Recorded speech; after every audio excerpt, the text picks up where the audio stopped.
ഹരേ കൃഷ്ണ, എല്ലാവർക്കും സ്വാഗതം. ദേവി സിദ്ധിദാത്രിയായി വിളങ്ങുന്ന നാളാണ് നവരാത്രിയുടെ അവസാന ദിവസമായ 9-ാം നാൾ. സർവ്വസിദ്ധികളുടെയും ഉടമയായ ദേവിയെ പൂജിക്കുകയാണ് ഈ ദിനത്തിൽ ചെയ്യുന്നത്.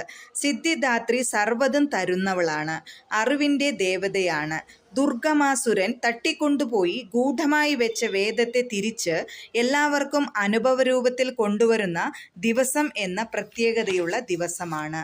ഭക്തന് എല്ലാവിധ കഴിവുകളും സിദ്ധികളും നൽകി അനുഗ്രഹിക്കുന്ന ദേവിയാണ് സിദ്ധിദാത്രി.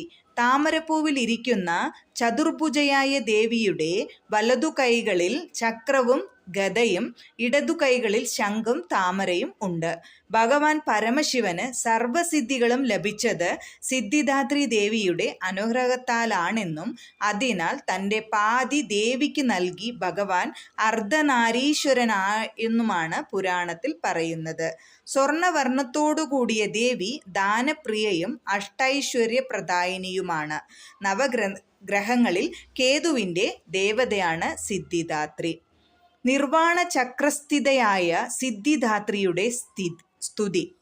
സിദ്ധഗന്ധർവയക്ഷാധൈര്യസുരൈരമരൈരപി സേവ്യമാനാ സദഭൂതയാ സിദ്ധിദായിനി.